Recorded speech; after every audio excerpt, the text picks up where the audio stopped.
Audible is the leading provider of spoken word entertainment and audiobooks, ranging from bestsellers to celebrity memoirs, news, business, and self-development.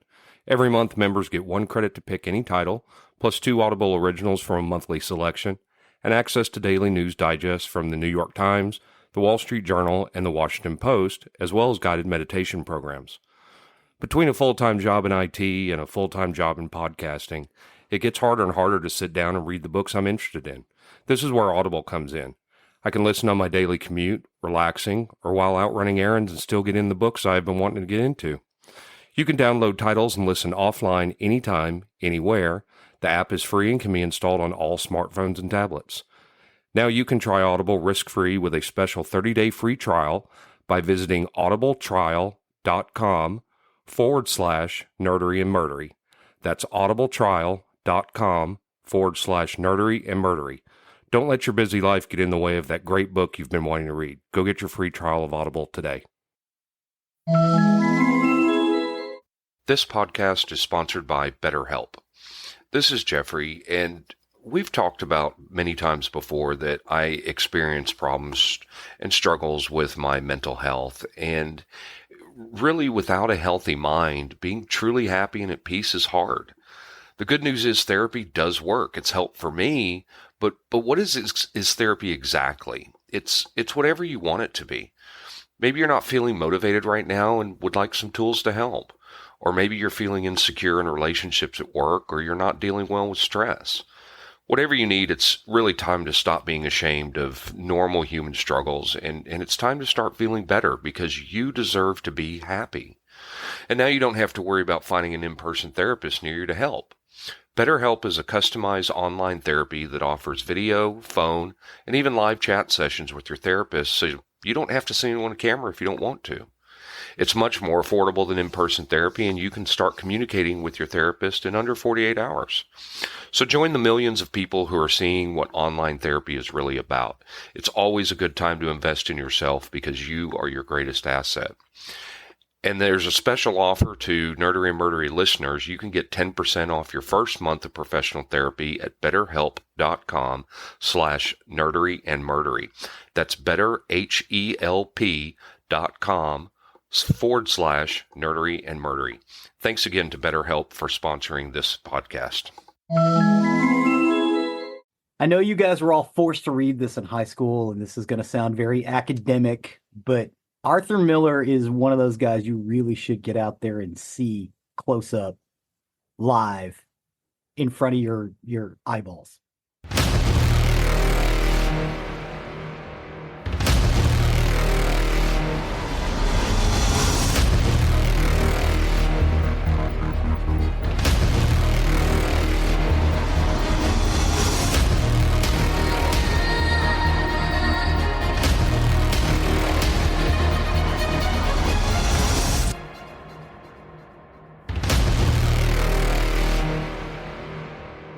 Welcome to episode 184 of Nerdery and Murdery.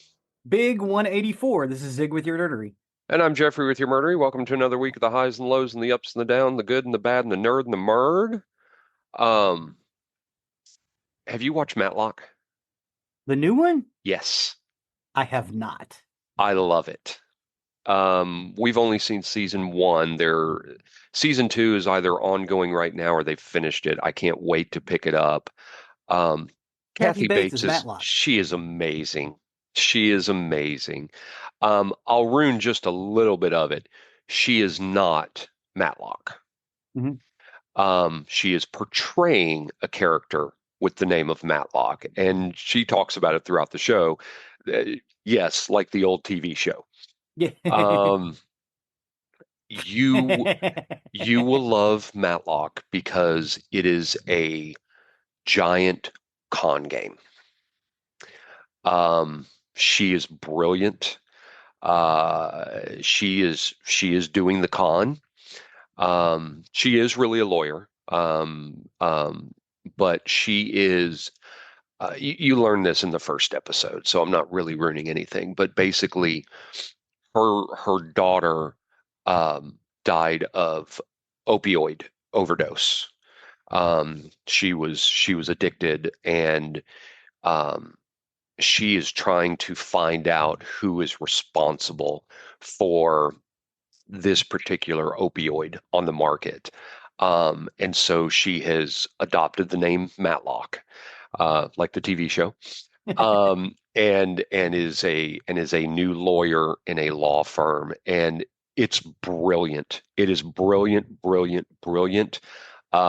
It has given me the idea for my episode when we hit to 200.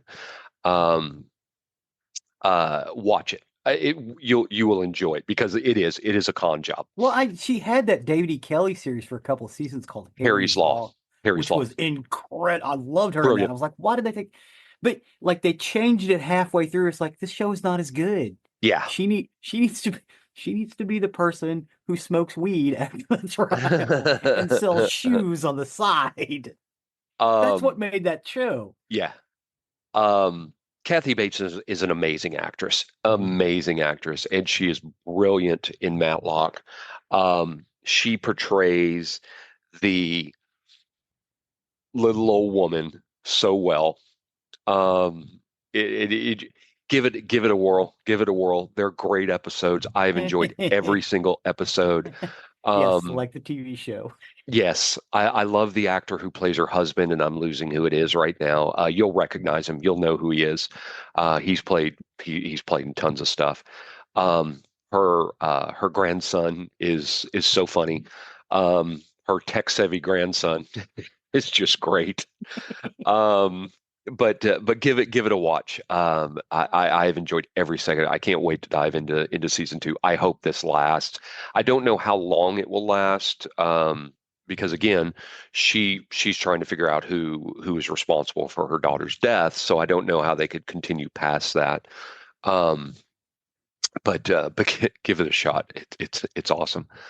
Um, the other thing I was going to tell you about, I have uh, rediscovered the brat, um, and so what I The did, sausage? yes, I was dying for some brat, so I looked up online how to do this, and I marinated it in beer, onions, red peppers, and garlic.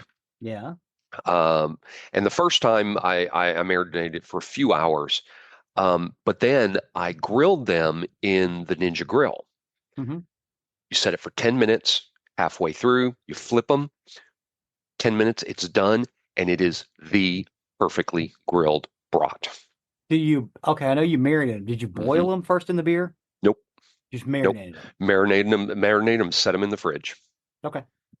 And then cooked them on the Ninja Grill. And like I said, that 10 minutes in the Ninja Grill, I don't remember the temp. I need to look it up. But anyway, 10 minutes, you flip it halfway through, and it was perfectly cooked. It was Nice. perfectly crisp on the outside, perfectly cooked on the inside. We got a Ninja Grill. We haven't even fired it up yet. Well, From there's your first one right there. Do some from brats. Cree's, yeah. From Cree's dad, they had bought it. And they moved to a tiny house. They're like, we don't have any room for it. It's like, do you want it? It's like, yeah. It even came with like a little stand, and Yeah. Oh, it's really cool. we love it. Not only is it a grill, but you can do air frying in it. Yeah. Whenever we do fries or tots, we do that. We do our chicken fajitas in the Ninja Grill. Oh, nice. Um, the what did we get? We got the pre-marinated fajitas from Sam's. And they were awesome, awesome. One of my favorite meals down here, because we can't get Tex-Mex down here, like I Just said. to make your own Tex-Mex. Yes, we make our own Tex-Mex. And dude, as soon as you get an HEB, the tortillas you can buy at Yes. HEB. HEB, Yes. if you want to sponsor us. Um, Man, I will ride or die with Charlie Butts, man. I love that dude. oh, I love it, man. The HEB here is 7 minutes away. Nice. Love it, love it. And I mean Ours that's we've got one near here, but it's a trek. So well, all in one area, all within 5 to 7 minutes away. I've got um, Sam's, Super Target, Walmart, and HEB, all right there yeah, together. HEB, man. The thing I like best about HEB, it's their store brand stuff. Like again, like the tortillas, Hmm. but I'm not a big fan of sodas. They make knockoff Dr. Pepper with real sugar in it that tastes better than the Dublin Dr. Peppers used to. Hmm. It's Haven't amazing. tried And those. again, I don't drink soda. Yeah, This is tea. HEB brand is really, really good. The tortillas are homemade in the store. They Yep. make them in the store every day. Um, just outstanding. The only thing about the one down here is, and I don't know that it's HEB as much as it may just be being down here. Fruit doesn't last as long. It goes south Weird, because I very would figure quickly. the fruit is probably coming from that area. I would expect so too, but it just doesn't seem to last as long. It's good. It's very good quality You just fruit. gotta get it to eat quick. You got to eat it quick. It will not sit around. Apples do not last very long. The we get the little mini oranges down Yeah, here, yeah, whatever they call them. yeah. But Halos, cuties, whatever the hell they're called. Yeah, cuties. yeah. That's what they're The called. little bitty Cuties. oranges. Yep, Yeah, they're yep. delicious. Yeah, Easy to they're peel. it's super easy to peel. They're delicious. But I the think they're HEBs, technically tangerines. maybe they Yeah. could be. But yeah, we've got HEBs all over the place down here. That's the big store down here is Nice. HEB. So and I love getting their stuff. And the brats that I got were HEB brand as well. And that's what we're making tonight. So as soon as we're done, I gotta Hey, you start already the got marinade. them. You already got them No, marinated. not yet. I'm gonna start them as soon as we're done. Like I said, only need a few hours. And it's just perfect. Perfect. Nice. Um, hopefully, when this episode comes out, fingers crossed, my book will be out. I'm hoping to publish it early 2025. I'm waiting on some people to do some reads through it because I've done my first and second edits of it. I have some people who are reading through it, giving me notes, things to improve. Because for me, as I wrote it, I know the story inside and out, so it makes sense to me. But some people who have read it have said, I didn't quite follow here. How did we get here? How does this work and Yeah. whatnot? And so it's been really, really And good feedback. it's good you're getting people who didn't run with the team because you started explaining it and like us and another friend that had been reading it Hmm. were like, yeah, no, this is great, but it's like you probably need to get somebody who's not familiar with the lore of Right. our Right. gaming group. Exactly, exactly, because we're very familiar with these characters Yeah. and whatnot. So hopefully, when this is out, by the time this episode is out, hopefully it will be published. I'm very excited to get it out there. I have already started working on part two, because I did leave the book on a kind of a cliffhanger. Um, I have started on part two, and this may end up being a multi-book series. I don't know. We'll see how it goes. But as long as I'm still having fun with it, I'll keep going. When it doesn't I will become fun keep anymore, I goading won't. you. I will keep goading you. I think you should do a title for everyone. I already gave him lists of title names. So awesome. You got anything for us, Zig, or you want to step over on the nerdery side of the house? I'd kind of like to get a little academic with this one, and I know with the stab, I kind of sounded preachy. All right, let me go to sleep real quick. Okay, yeah, yeah, Okay. it's kind of an academic study, but well worth it. This dude is important, and he's good. Well, and I will tell you, as familiar as I am with the titles, I have not seen a single one of these. You've never seen Death of a Salesman? Nope. The only Death of a Salesman I've seen is uh what was the movie with Kevin Kline? Soap. Yeah, Soap Dish. Soap Soap Dish. Dish. That's all I've seen of Death of the Salesman is from Soap Well, Dish. you will be happy to know that in our playlist, I've got I saw. full productions, yeah, I of saw. Arthur Miller plays. That Death of a Salesman, the 1966 DVD quality, is probably the biggie. Um, Probably the best one that's ever been filmed, and it's like it's a stage production that was filmed. Um, so you definitely want to check that one out. It's good. It's sad, but it's Right. good. Right. So Arthur Asher Miller.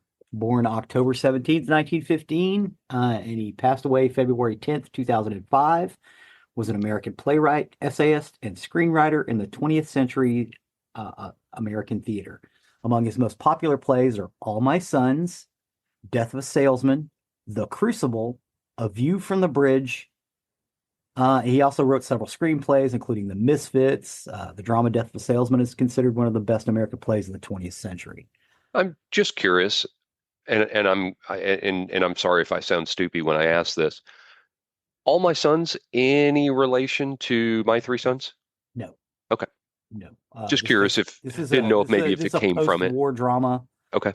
There's some really great interactions with the dad, who ended up making some money off of a particular piece for an airplane that was produced I didn't mean to sound stupid when I said that. I just didn't know if maybe. No, but I think they cribbed the title. Okay. Yeah. It's the dark. One of the sons dies.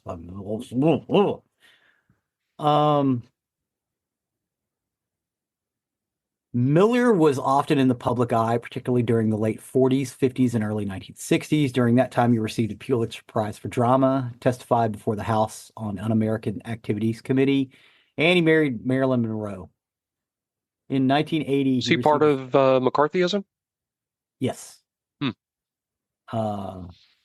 He received the St. Louis Literary Award from the St. Louis University Library Associates. He received a Premium Imperial Prize in 2001, the Prince of Asturias Award in 2002, the Jerusalem Prize, and the Dorothy and Lillian Gish Prize in 1999. He was born in Harlem, in New York City borough of Manhattan, the second of three children of Augusta and Isidore Miller. He was born into a Jewish family of Polish-Jewish descendants.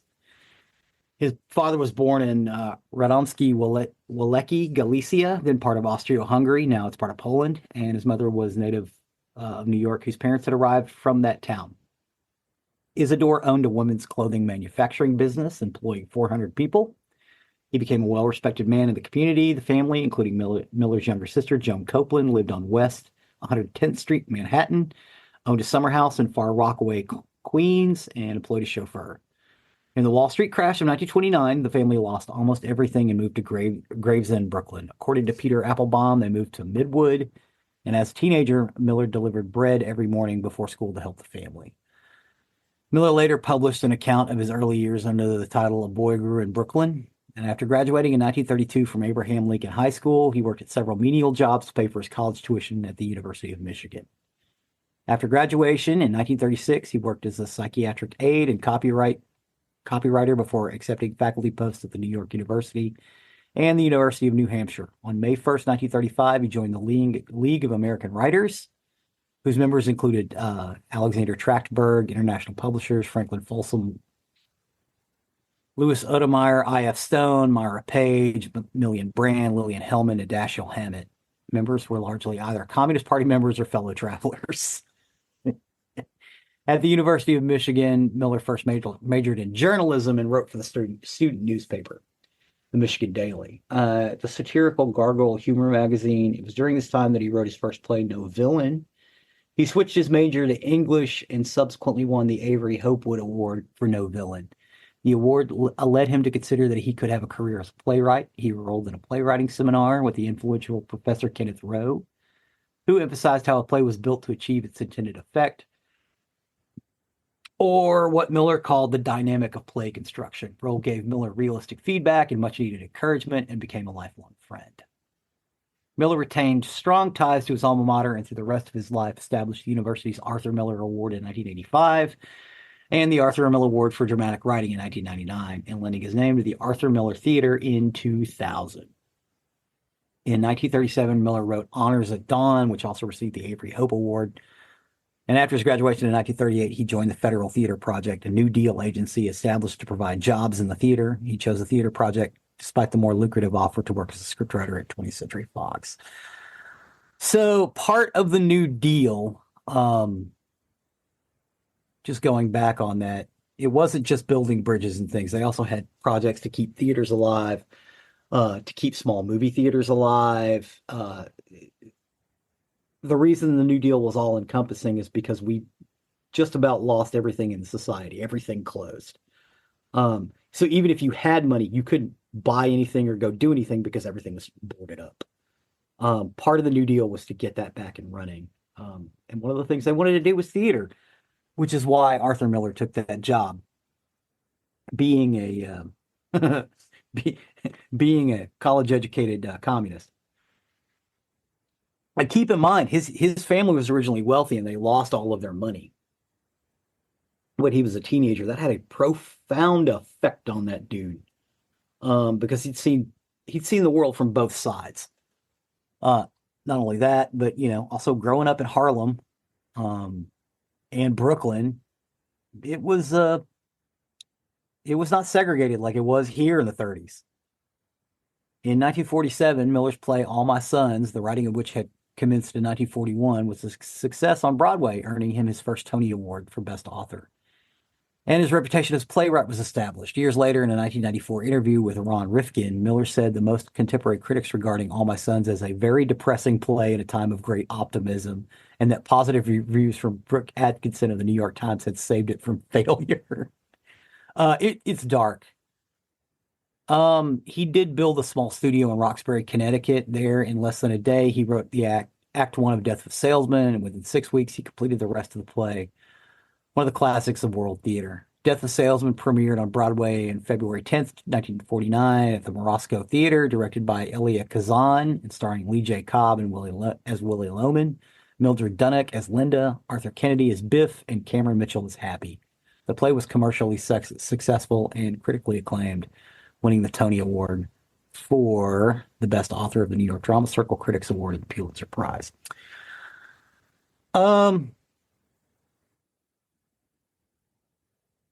Biff shows up all over contemporary American television, film, and theater.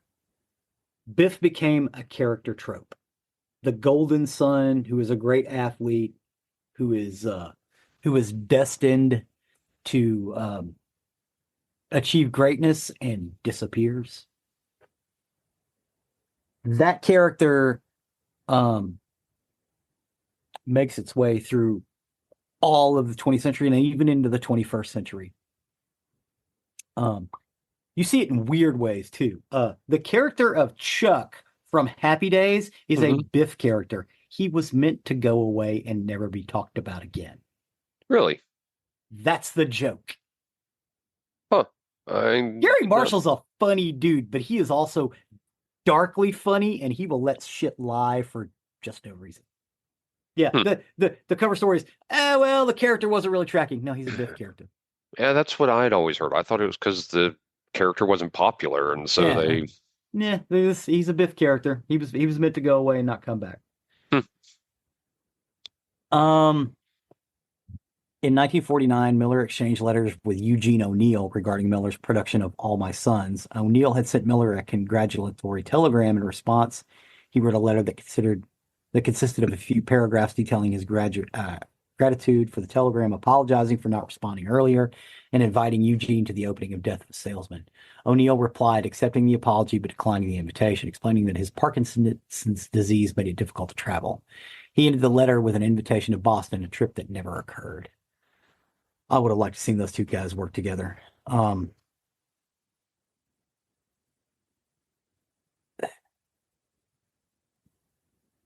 Look Homeward Angel by Eugene O'Neill. Oh, Pioneers. Oh, my God. Oh, it's great stuff. Again, I am not a huge fan of musicals. I know I purport to be a musical snob. I like what I like, and if I don't like it, I think it's trash.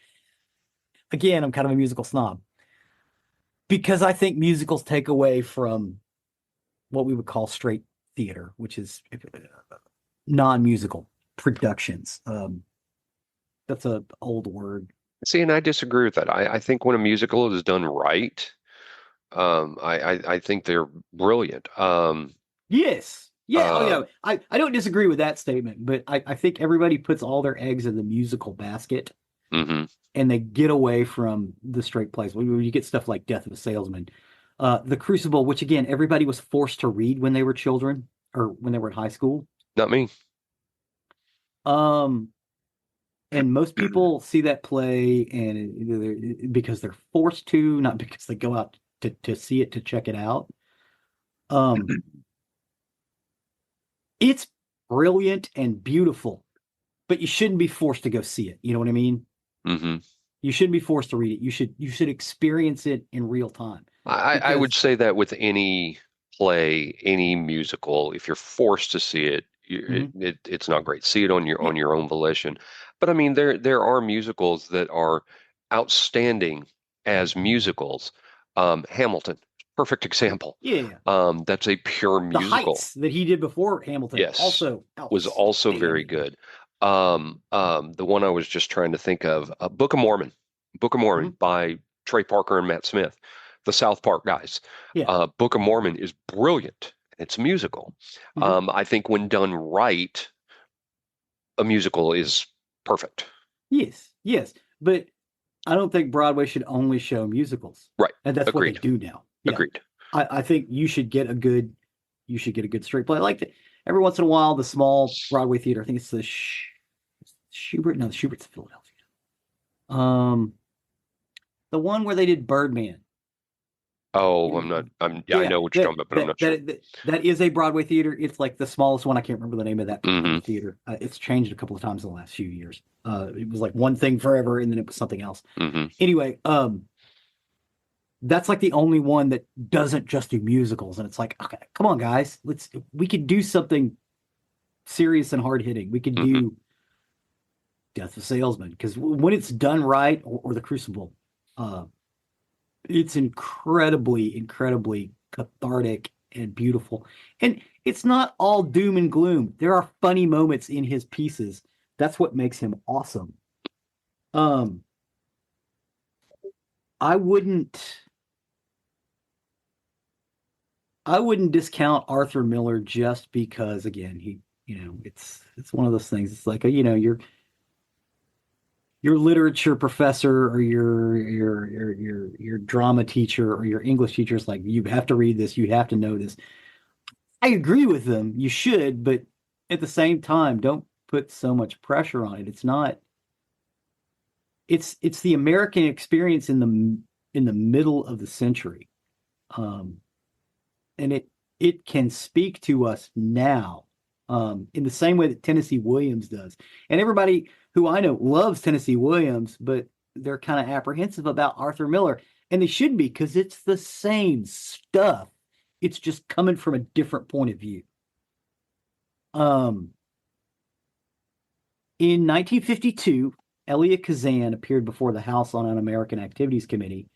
Kazan named 8 members of the group theater, including Clifford Odets, Paula Strasberg, Lillian Hellman, J. Edward Bromberg, and John Garfield, who in recent years has been a fellow member of the Communist Party. Miller and Kazan were close friends throughout the late 40s and early 50s, but after Kazan's testimony to the Who Act, the pair's friendship ended. After speaking with Kazan about his testimony, Miller traveled to Salem, Massachusetts to research the witch trials of 1692. He and Kazan did not speak to each other for the next 10 years. Kazan later defended his own actions through his film On the Waterfront, in which a dock worker heroically testifies against a corrupt union boss. Miller would retaliate against Kazan's work by writing A View from the Bridge, a play where a longshoreman outs his co-workers, motivated only by jealousy and greed. He sent a copy of the initial script to Kazan, and when the director asked in jest to direct the movie, Miller replied, "I only sent you the script to let you know what I think of stool pigeons." And I don't mean to sidetrack, but that's what we do. Yeah. You had mentioned the Salem witch trials. Have you watched Agatha All Along? Yeah. Brilliant. Yes. Brilliant. Yes. Great. I forgot to put that at the beginning of the show. That was something else that we had watched. Agatha All Along. God, that was great. It's really good. It's really good. Yeah, I love Patti LuPone in that too, man. Yeah. Love me a little Patti LuPone. There's another theater person that we don't hear enough about. Patti LuPone.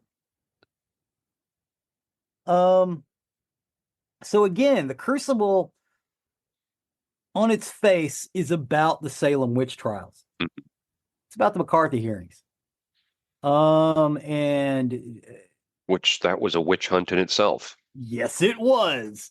Um, Elliot Kazan did not name Arthur Miller when he went to testify, but he named a bunch of their mutual friends because Elliot Kazan and Arthur Miller were tight until that happened.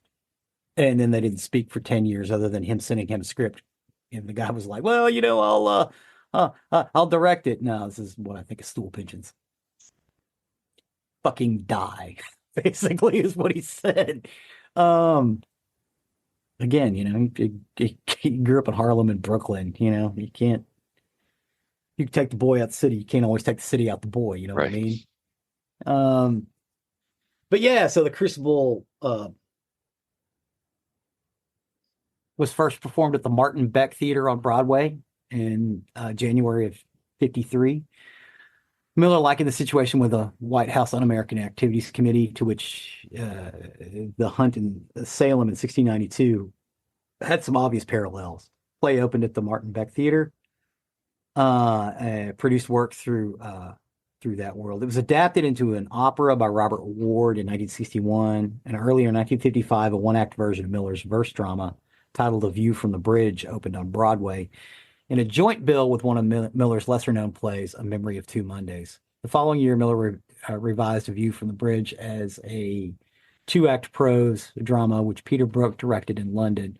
A French and Italian co-production, Vue de Pont, based on the play, was released in 1962.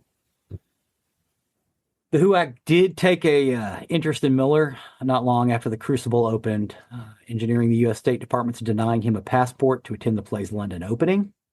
When Miller applied in 1956 for a routine renewal of his passport, the House Un-American Activities Committee used the opportunity to subpoena him to appear before the committee. Before appearing, Miller asked the committee not to ask him to name names, to which the chairman, Frances E. Walter, agreed. When Miller attended the hearing, to which Monroe accompanied him, risking her own career, he gave the committee a detailed account of his political activities. Reneging on the chairman's promise, the committee demanded the names of friends and colleagues who had participated in similar activities. Miller refused to comply, saying, I could not use the name of another person and bring trouble on him. As a result, the judge found Miller guilty of contempt of Congress in May of 1957. Miller was sentenced to a fine and a prison sentence, blacklisted from Hollywood, and disallowed a U.S. passport. In August of 1958, his conviction was overturned by the Court of Appeals, which ruled that Miller had been misled by the chairman of the HUAC.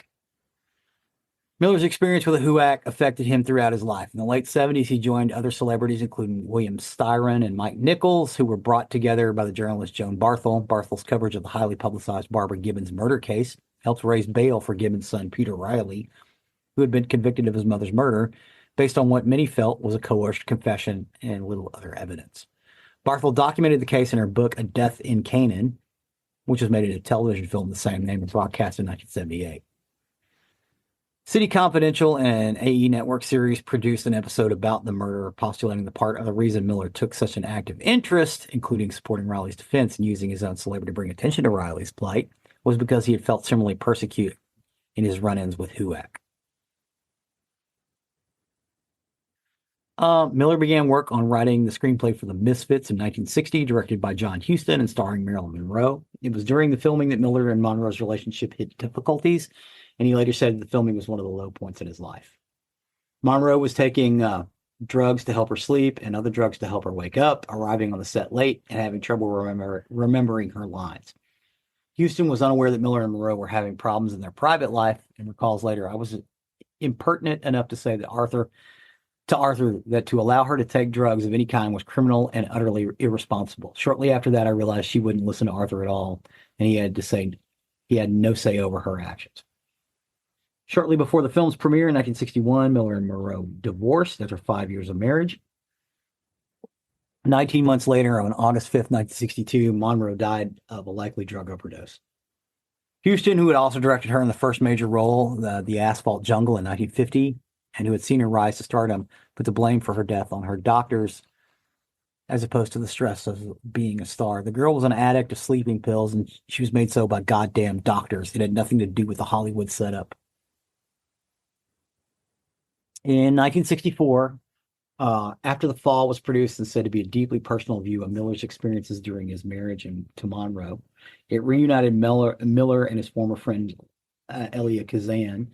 They collaborated on the script and direction and opened on January 23rd, 1964 at the Amphitheater in Washington Square Park. Amid a flurry of publicity and outrage of putting a Monroe-like character, Maggie, on stage. Robert Brustein, in a review in the New Republic, called it After the Fall, a 3.5-hour breach of taste and confessional. I'm not even going to finish this. After the Fall is brilliant. I've seen it.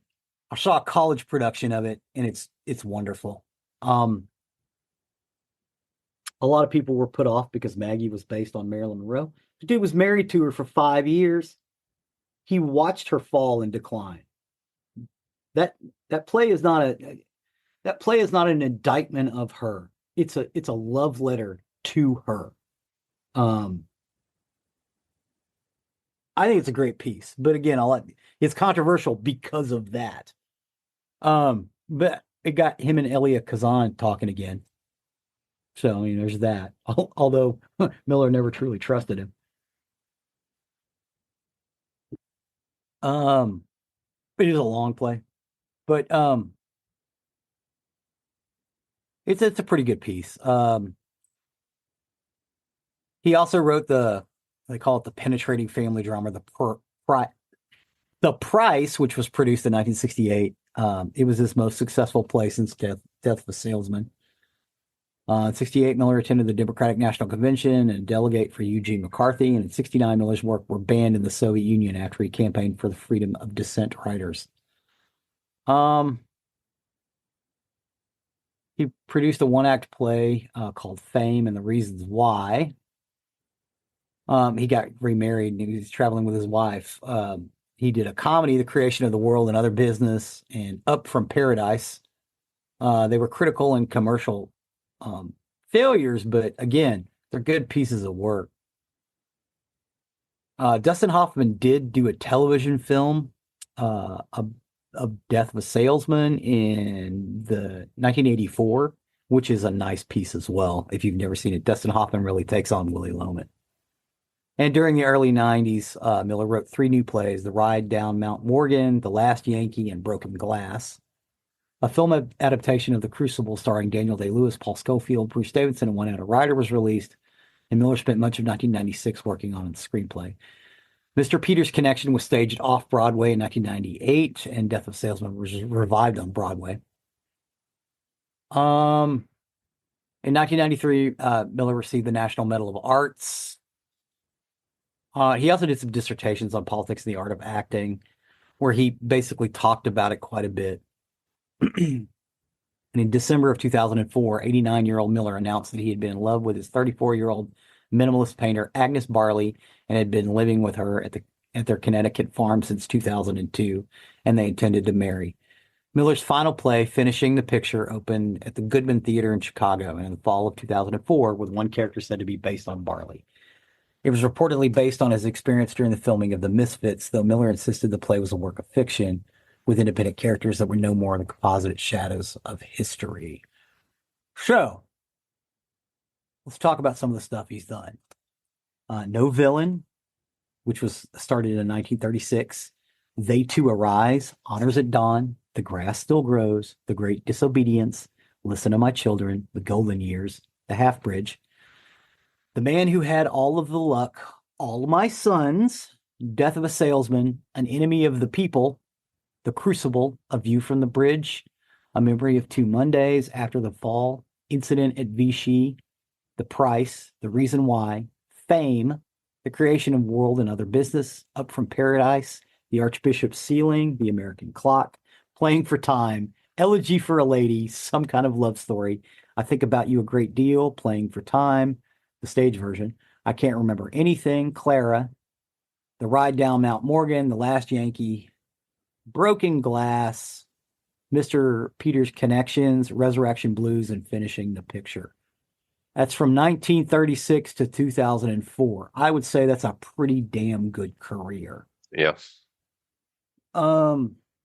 Again, with Arthur Miller, even his comedies are hard-hitting. But even his hard-hitting stuff has some humorous pieces. If you like Tennessee Williams, you're gonna like Arthur Miller. The Crucible is a little dark, but like the one he wrote about Marilyn Monroe with the character of Maggie. I think that's a brilliant piece. I can't. Everybody was so mad about it because she's obviously Marilyn Monroe. That After the Fall. Couldn't remember the name of it off the top of my head. I know I've seen it. I mean, it's a good production or a good piece. I've seen college production of it that was just incredible. It's a little more salacious than some of his other stuff, but yeah, it's good drama. It's good drama. There's some humor in it. If you like Tennessee Williams, you're gonna like Arthur Miller. Plain and simple. It's the same thing. Is it as dark as some of Williams stuff? Yes. But Arthur Miller is not as forgiving of his bad guys as Tennessee Williams is. Tennessee Williams has love for his bad guys. Arthur Miller does not. Again, with the exception of Maggie, but Maggie's not really a bad guy. Maggie's a tragic character. So yeah, if you guys want to get out there, check out our playlist right now. There's 2.5 full productions on there, plus some other pieces from like A View from the Bridge. I really ought to get in there and add some stuff from After the Fall too, because it's a good piece. And a lot of it has been filmed, but for the most part, this stuff does not play on film as well as it does with people on stage. Right. It just doesn't. It's not meant to. It's not like David Mamet where you can go, okay, we're going to do a drama inside a room and it's no, you want to see it as a stage production. Which is why when they do Death of a Salesman, it's always a stage production. They just film it. Because it really would work as a movie, but it would not be nearly as effective. Like the BB Place. Biloxi Blues, Brighton Beach Memoirs, and Broadway Bound. When you take them out of that set, they're not nearly as good. It's just because it's part of the drama. The house is part of the drama. Same with Arthur Miller. The Death of Salesman, his office and their house those are characters in the story, and they kind of need to be there. But yeah, I would recommend anyone getting out there and checking out Arthur Miller. I love him. Again, he's not, he doesn't ring my bell like David Mamet or Tennessee Williams does, but I mean, who does? And if you've ever seen Death of a Salesman, they're not kidding. It's probably some of the best drama we produced in the 20th century. But that's about it for Mr. Miller. I know I gave a lot of facts and figures. I listed all of his work. There's quite a lot of it because he started in 1936 and ended in 2004. Right. But yeah, that's our guy, Arthur Miller. Thank you for going on that journey with me. No, appreciate you going down that path. I love when you get so passionate about one of these writers, producers, directors, things like that. Get some interesting information from it. I probably need to see Death of a Salesman. I've always heard it's very good, and like I said, my only exposure is from Soap Dish, the movie Soap Dish. Well, and people always talk about it like it's it's this great piece of theater. Well, it is, but you don't have to play it all the way up. Does that make sense? Right. Yeah. Right. No, good stuff. I appreciate that. With that, we will step over to the murder side of the house. Murder. And before I kick it off, I had mentioned this last week, but Magic Mind that I've been taking. I took my daily dose of Magic Mind few hours before the show, and man, I am awake. I am awake. I am Hey there. clear. Yeah, I am clear. This stuff is so good. As I had talked last week, I've taken several different things for energy throughout my life. Um, none of it compares to Magic Mind. I cannot tell you enough how good this stuff works, how well it works. Let me change my English up there. How well it works. Um, I had mentioned it to somebody at work, and just because of what I said, they ordered it immediately, and through Amazon, they got it like an hour later or something like that. They like, okay, here I go. I'm about to try mine, and I was like, wow, you got it already? Um, Our but voices have more power than we thought. it's so good. It's natural ingredients. There's nothing in there that's harmful, like a lot of energy drinks, which are insanely harmful. Like I told my Oh, daughter for years, please stop drinking those energy drinks. yeah. Um, this is not that way. This is a little shot, and you take it, and it does not take long. I promise you, it does not take long before you suddenly feel that energy. It's not jittery energy. You're not wired. You're not all just shaking and whatnot like some of those. Several years ago, I remember I took one that um, was supposed to go straight to your endocrine system, and man, that stuff made you jittery. And all of I those have remember a, that stuff. That stuff was awesome. I didn't like it. I did not. I didn't like how that stuff made me feel. This doesn't make me feel bad. It doesn't make me feel jittery. And the big thing is there's no crash. A lot of those things, once that energy is gone, you just crash. With Magic Mind, it's been a very gentle downward slope, and We, it just very naturally into calmness. You're very calm when you're doing Magic Mind. It's helped me with stress, just overall feel better with the Magic Mind. I yeah. cannot recommend it enough. See, Um, all of you that are listening out there, give Magic Mind a shot. Um, use our link. You'll get a deal, and it helps us. Yeah, so there is a link. If you go to www.magicmind.com/nerdery20, that's www.magicmind.com/nerdery20. That will give you a discount on their product. Take it, try it. Don't take any other energy with it. Just try this. I promise you, you're going to feel fantastic. You're going to get some great energy. You're going to feel calm.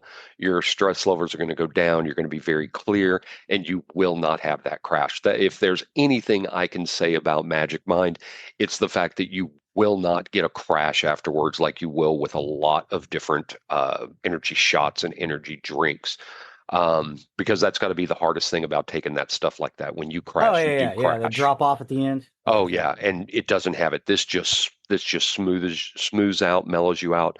Um, try it, try it, try it, try it. I cannot tell you enough how cool this stuff is, and how awesome that I've been able to try it. I'll bring this up again because we do, and I'll have that link on our website as well as in the description for this episode. You'll see it there, so you can click on it.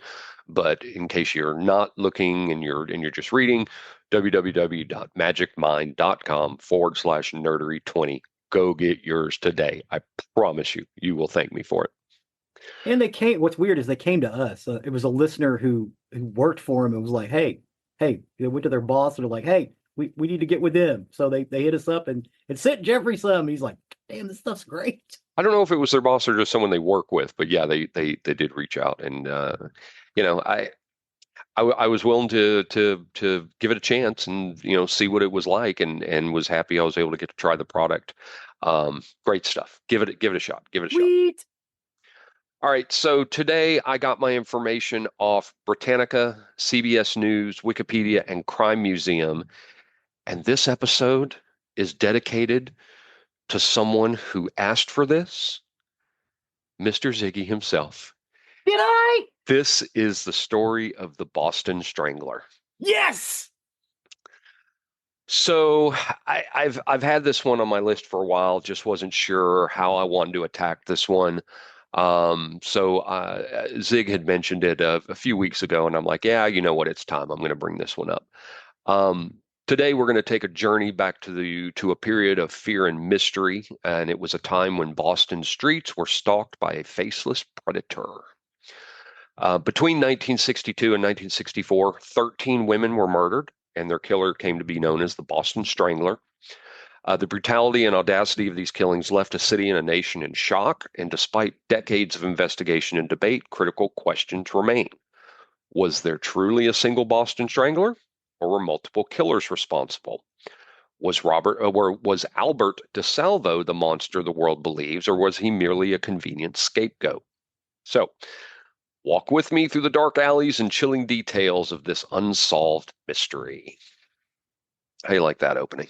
I guess kind of cool. I like it. Boston Strangler. In the early 1960s, Boston was a city of transition, marked by its mix of traditional conservatism and growing modern times. The city was home to working class families, bustling neighborhoods, and tightly knit communities. But beneath this charming facade lurked a growing tension. This was the early days of the feminist movement, and civil rights protests echoed through its streets, and traditional norms were being challenged. It was against this backdrop that fear took hold when reports emerged of a serial killer who preyed on women in their own homes, places that should have been sanctuaries. The victims of the Boston Strangler were women ranging in age from 19 to 85, representing a broad cross section of Boston's female population. While early victims were primarily older women, the profile shifted over time to include younger women. All were found murdered in their homes, strangled with articles of their own clothing, stocking, belts, or bathrobe cords, and many had been sexually assaulted. The crime scenes themselves suggested a mix of control, ritualistic elements, and in some cases, taunting of the public or law enforcement. The methods varied, leading to a question that would haunt investigators for decades: were these truly the murders of one man? Um, the saga itself began with the murder of 55-year-old Anna Slessers. Anna was a seamstress who lived alone in a modest apartment in Boston's Back Bay neighborhood. And on the evening of June 14th, 1962, Anna was preparing to go out when she was attacked. Her son found her body later that evening. She had been strangled with the belt of her bathrobe and left in a partially nude state with her body grotesquely posed. The crime scene itself suggested a level of premeditation and cruelty designed to shock anyone who saw it. Initial theories included robbery, but there was nothing substantial missing. The stage nature of the scene indicated a much more sinister motive, and police suspected this was no ordinary crime. And again, police initially considered robbery as a motive, but quickly dismissed it due to the lack of forced entry and specific positioning of her body. Word of this did spread quickly, and the fear that a predator was among them took hold. Only 2 weeks later, the killer struck again, this time claiming 2 victims in a single day. Anna Nichols, a 68-year-old physiotherapist, was found in her apartment, strangled with her own stockings and sexually assaulted. Her apartment did show signs of ransacking, but again, little was stolen, suggesting robbery was not the true motive. And then on the same day, Helen Blake, a 65-year-old widow, was found murdered in her home. Like Nichols, she had been strangled with her own stockings and sexually assaulted. The parallels between the two murders were very chilling to residents. Both victims were elderly, lived alone, and were subjected to similar brutal treatment. And Boston police now realized they were dealing with a possible serial killer. News of the murder spread. Women in Boston became gripped with panic. Many refused to open their doors to anyone they didn't know, and sales of door locks and security systems skyrocketed. In August of 1962, the body of 75-year-old Ida Erga was discovered in her apartment. She was strangled with a pillowcase, and she was left in a sexually provocative position, with her body suggesting that there was a struggle before her death. Shortly after that, 67-year-old Jane Sullivan, a nurse who lived alone, was found strangled with her own stockings. She had been dead for over a week when she was discovered. as more women were being targeted, the pattern of elderly solitary women being strangled with their own belongings became more evident. However, each case had its unique nuances adding complexity to the killer's profile. Are they all still in Back Bay? I was just looking at maps of Boston. I was like, oh wow, that's like right next to the South End. Um, I don't know if they were all in Back Bay. I just had the one that she was for sure. I'd have to look at a map to be Okay. honestly. The most significant change in the Boston Strangler's pattern came with the murder of 20-year-old Sophie Clark, who was a young, vibrant African American student. Unlike earlier victims who were older and predominantly white, Sophie was a college student with a bright future. She was found strangled in her apartment, her body arranged in a degrading position, and evidence suggested sexual assault. The press picked this all up and played a significant role in shaping the public perception of the Boston Strangler. Newspapers printed sensational headlines and speculation ran rampant. Of course, this yellow journalism. Some stories focused on the brutality of the crime, while others painted lurid pictures of the phantom killer preying on unsuspecting women. And this sensationalism Well, heightened. hey, I lost you. Did you? I'm still here. Okay. You lost me for a sec, but I think I'm back. Okay. Um, so the sensationalism of the news articles both heightened public fear and put immense pressure on law enforcement to catch the perpetrator. The murder of Sophie Clark introduced a disturbing twist. Was the strangler now targeting younger women, or was this the work of a copycat? This shift in victim profiles sowed seeds of doubt within the police force, leading some to speculate that there could be more than one perpetrator. The murder of 23-year-old Patricia Bissett occurred on New Year's Eve, which deepened the public's dread. Patricia was a secretary for a prominent engineering firm, and she was found strangled in her apartment with her own stockings.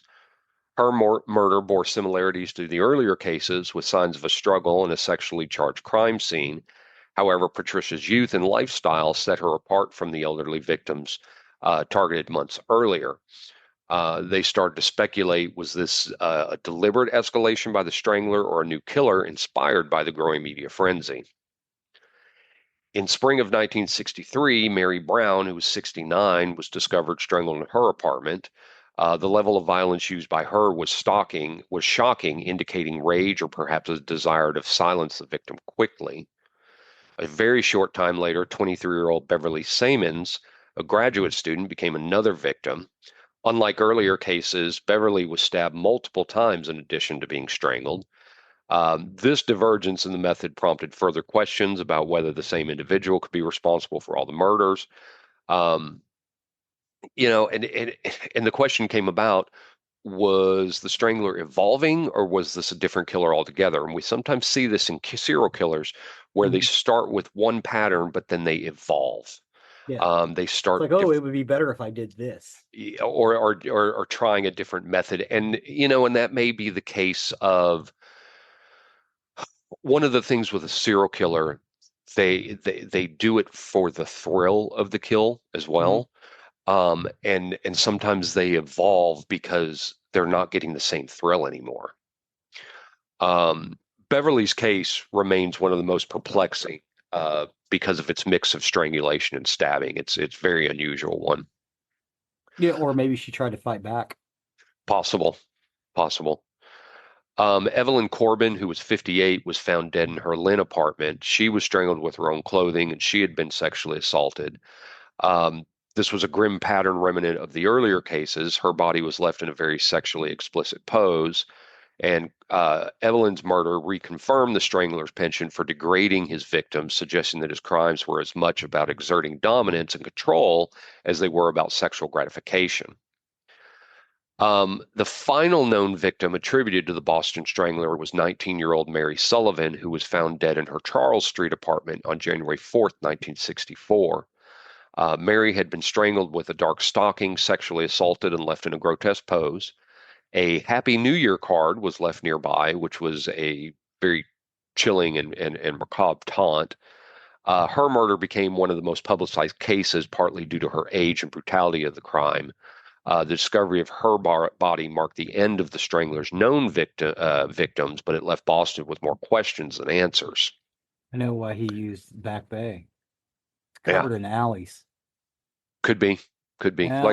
Like I said, I've got to look at a map on this, and I didn't do that. That's my bad.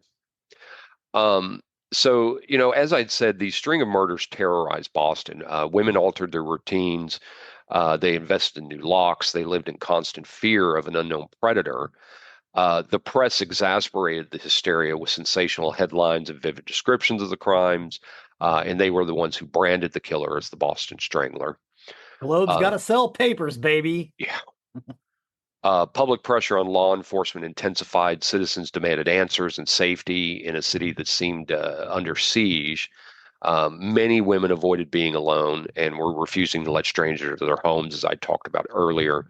But the case exposed societal fears and vulnerabilities, turning it into both a criminal investigation and reflection of cultural anxieties. Um, from the first confirmed murder of Anna Slesers, it was clear that Boston police were facing a very complex and deeply disturbing crime spree. Initially, investigators treated the killings as isolated incident with robbery and random violence considered as possible motives. But as more bodies were discovered, often bearing very strikingly similar patterns of strangulation with the articles of clothing, signs of sexual assault, ritualistic posing, detectives began to suspect that a single predator was at work. And this recognition is what really marked the birth of the Boston Strangler investigation. They formed a special task force, which was comprised of members of the Boston Police Department, Massachusetts State Police, and even the FBI. Their goal was to hunt down a killer who seemed to strike without a clear motive, using different tactics each time.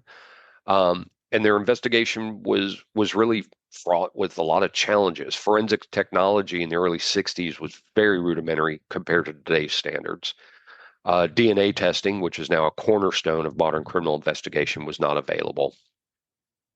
And investigators could only rely on physical evidence like fingerprints, blood types, fibers, and eyewitness accounts. However, most of the crime scenes lacked substantial clues, as the strangler often took precautions to avoid leaving behind usable evidence. Um, it was unusual that the killer gained entry into his victims' homes with apparent ease, and this further frustrated investigators, leading them to believe he was either very highly persuasive or he was known to his victims. Um, Additionally, Boston was a city divided. The public fear and mistrust, fueled by sensationalized media coverage, placed immense pressure on law enforcement to solve the case quickly. Detectives faced criticism for their inability to protect the city's women, and every unsolved murder piled on the urgency. So, with limited physical evidence, law enforcement turned to emerging techniques in criminal psychology and profiling. The idea of understanding the strangler's mind became a focal point of the investigation. Experts theorized that the killer was a sexually motivated sadist driven by a desire to dominate and humiliate women. His use of ligatures and posing of bodies suggested a ritualistic element, indicative of deep-seated psychological issues, possibly rooted in a childhood trauma or deeply disturbed sexual identity. Which we've seen this in many serial killers before. Early profiling efforts painted the strangler as a white male, likely in his 30s or 40s, who appeared unassuming and might have blended easily into Boston's neighborhoods. This psychological approach, while it was innovative, it was far from precise, and critics questioned its validity in such a high-profile case. Police did interview hundreds of potential witnesses, hoping to catch a glimpse of the elusive killer. Some neighbors reported seeing suspicious men lurking around victims' homes, while others described strangers knocking on doors and offering services like handyman work. Composite sketches were created, but they often led to dead ends as the descriptions were too general or conflicted with one another. And the strangler's ability to move undetected and avoided consistent detection techniques fueled the belief that he was a master manipulator capable of adopting different personas. Again, physical evidence from the crime presented both hope and frustration. While investigators collected fibers, hair samples, and fingerprints where possible, forensics analysis at the time was very limited. Most of the victims had been sexually assaulted, but without DNA testing, comparing semen samples or other biological evidence was largely inconclusive. And this lack of concrete evidence meant the detectives had to rely heavily on circumstantial clues, which made building a strong case difficult. As investigation dragged on without a clear suspect, divisions emerged within the police force. Some investigators believed they were hunting a single, highly adaptable killer, someone with deep psychological issues and a desire to terrorize, while others were convinced that the crimes were the work of multiple perpetrators, possibly including copycats inspired by the growing media frenzy. The differences in victims' profiles, ages, and murder methods only deepened this divide. Some within law enforcement argued that the strangler began targeting elderly women and then shifted to younger women, reflecting a change in his motives or a psychological escalation, as we had talked about, the evolution. The media's role in the Boston Strangler case cannot be overstated. Newspapers published graphic accounts of each murder, often with lurid headlines which stoked fear and sensationalism in the killer's action. This constant drumbeat of coverage put immense pressure on law enforcement and heightened public paranoia. Most cases, or in some cases, the media even received tips and confessions from people claiming to be the strangler, though most were dismissed as hoaxes or attention-seeking behavior. The intense public scrutiny and fear led to a spike in false leads. People reported suspicious behavior from neighbors, acquaintances, and even family members. But each tip had to be meticulously investigated, adding to the already overwhelming workload faced by detectives. And despite their best effort, law enforcement remained stymied by the lack of clear evidence and conflicting clues. It would take an unlikely confession from a man named Albert DeSalvo to reignite hope and controversy in the case of the Boston Strangler. But I don't know that DeSalvo was truly the elusive killer. He might just be another piece in a very, very far more complex puzzle. Not really sure on this. So let's talk about Albert. So Albert DeSalvo was born in 1931 to a troubled household, marked by an abusive father who beat his wife and children. As a young man, DeSalvo had frequent run-ins with the law for theft and petty crimes. However, it was his latter actions that drew more disturbing attention. In the early 1960s, DeSalvo began committing a series of sexual assaults known as the Measuring Man and Green Man attacks, where he would pose as a modeling scout or serviceman to gain entry into women's homes. While he was incarcerated for his sexual assault crimes, DeSalvo began to confess to fellow inmate George Nassar that he was the Boston Strangler. Word reached his lawyer, get this, F. Lee Bailey. Oh, Lee! F. Lee Bailey, who encouraged DeSalvo to confess in hopes of securing a more favorable outcome. Those in exchange for securing some press interviews for F. Lee Bailey. Oh, yeah. As some of you may remember F. Lee Bailey, he is a very, very polarizing lawyer, but he was part of O.J. Simpson's dream team of lawyers. Mm-hmm. F. Lee Bailey was a very successful lawyer, and got off a lot of people. Very famous. But in vivid detail, DeSalvo described the murders, recounting specifics only the killer would know, so it seemed. But there were inconsistencies that emerged during his interviews, leading some to doubt the confession's authenticity. So maybe he was fabricating the details for notoriety, or was he really the man behind the murders? Well, it showed that there were details that only the killer could have known. But you got other stuff wrong? Possibly. Mm-hmm. We'll get there. Stay with me. I'm with you. All I'm doing is looking up maps of Boston. I've also got popcorn here, too. Well, despite his confession, DeSalvo was never formally charged with the Boston Strangler murders due to insufficient physical evidence. Instead, he was convicted and sentenced to life in prison for his sexual assaults. Which we do know that he did. We do know that he did that, and public opinion was divided. They didn't know, was he the strangler or simply taking credit for a series of murders he didn't commit. DeSalvo was murdered in prison in 1973, so he took all of his secrets to the grave. Mm-hmm. In 2013, Modern DNA testing provided a breakthrough in the case of Mary Sullivan, who was the final victim of the Boston Strangler. Testing confirmed that DNA from Sullivan's body matched DeSalvo's genetic profile, establishing a link between him and at least one of the murders. However, this still leaves questions unanswered. Did DeSalvo commit all the murders attributed to the Strangler, or was he only responsible for a portion of them? Many investigators and researchers believe that the murders attributed to the Boston Strangler may have involved multiple killers. The differences in victim profiles, methods, and timelines kind of support this theory.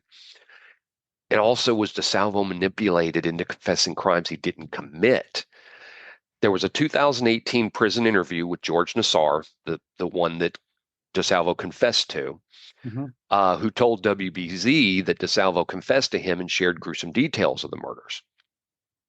Despite DeSalvo's confessions, some weren't convinced that he was the strangler who acted alone. Former anchor for WBZ TV, John Henning, said investigators thought Nasser may have committed some of the murders himself. Oh. Exactly. So maybe he fed DeSalvo some of the information. Don't know. He was his cellie. They spent a lot of time together. Yes.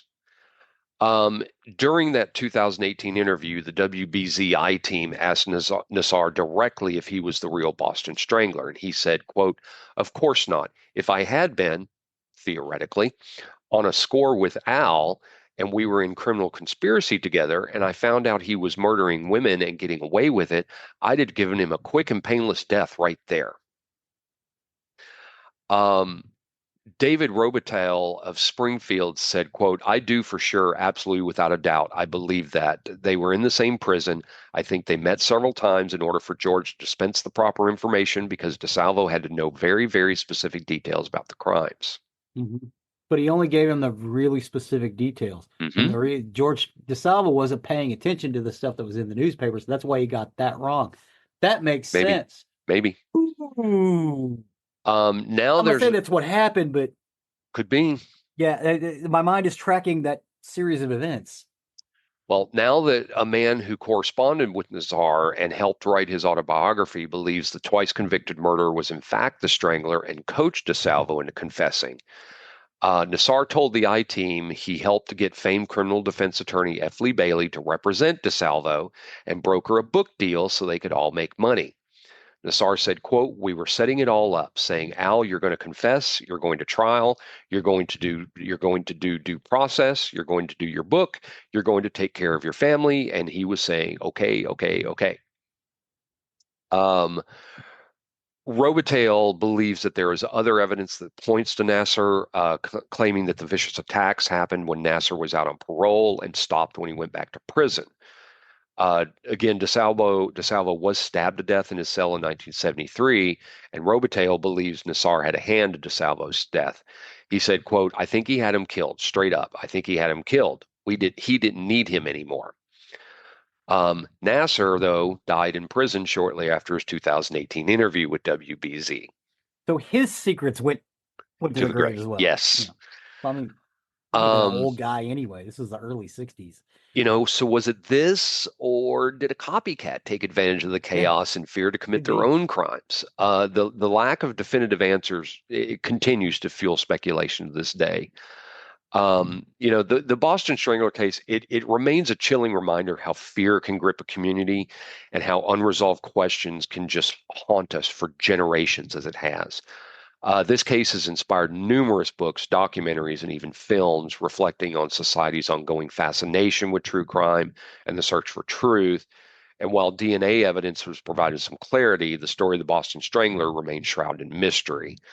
Albert DeSalvo's confession and the inconsistencies surrounding it leave us to ponder the true identity of the killer or killers and the motivations that drive such horrific acts.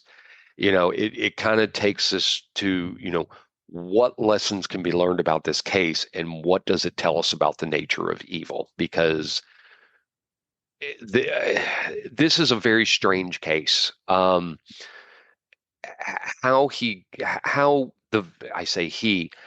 the murderer or murderers got away with all this stuff is incredible. The fact that they have talked about the killer seemed to be able to slip in and out with ease. I didn't see any of the crime scene where there was forced entry. He was the killer. I keep saying the killer was let in. The killer did not have to force their way in, so they got into the homes easily somehow. I am sure they're doing more DNA testing on this to try to find more evidence. Um, and and I don't know. The more I read about this, the more I went back and forth on whether I believe this was a single killer or multiple. Um, who knows? Who knows? I hope we get more information about this through DNA testing, and we get answers because this is a true mystery and it's wild. All we know is they stop, right? All we know is they stop, and all we have is DeSalvo's tie, but it's circumstantial. The tie to at least one of the murders. Yeah. Just nothing. And that was DNA concrete. done in 1993. It was not nearly as accurate as the stuff that's being done now. Right. So who knows if we'll get more answers? That was as up to date as I could get on this with the Boston Strangler where we are. But yeah, that's the story of the Boston Strangler. Well, thank you for that, sir. Hope you enjoyed your episode, Z. Thank you. Appreciate that. Boston Strangler. Yeah, like I said, I've had this one on my list for a while. I wasn't sure quite how to go about writing this one because there's so much information here about it and just the weird twists it takes, the change in the methods of killing as well as the ages. It's a very very interesting case, especially if it ends up being one killer. Very, very, very fascinating. Very fascinating. Thank you. I brought popcorn for this one. I've been shoving it in my mouth. I'm like, this is good. Well, and I love talking about these from time to time. It's funny. A friend of mine on Facebook just yesterday made a post about the new TV show Wild Crimes. And she was talking about that if you haven't seen Wild Crimes, you should. And I have a new favorite serial killer, as gruesome as that could be. So if you haven't checked it out, check out about Israel Keys. And I posted back, yeah, check out episode 38 of my show. I covered it. Yeah, I know that. I got 38. We already did that one.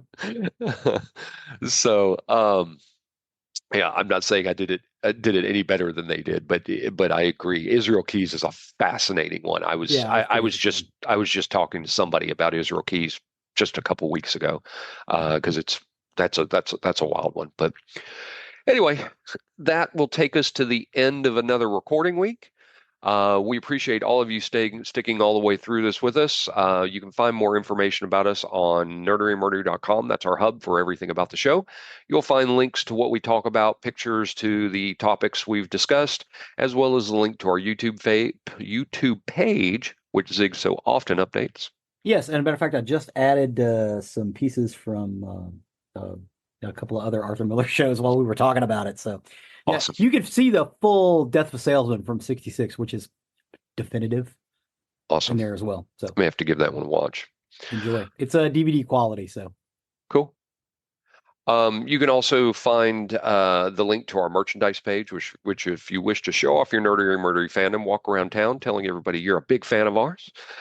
You can get our merchandise off our link, nerderyandmurdery.com. That along with our patrons. You can find the link to our Patreon account. Our patrons help with the costs that are associated with the show as well as our merchandise. There are costs that are associated with keeping us on the air, the uploads, the storage for our website itself, so on and so forth. So we do appreciate each and every one of you. Please and thank you. Please and thank you. And last but not least, please don't forget to leave a 5-star review wherever you can. It really helps us and helps others find our content that may be looking for the topics we discuss.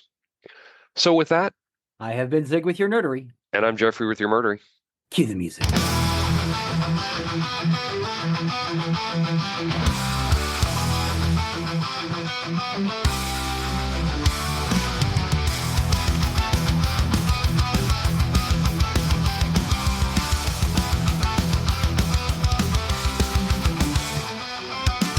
the night we find the thrill, geeky tales and murder chill. Hopping for a nerdy ride, secret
with mystery. Heroes clash and villains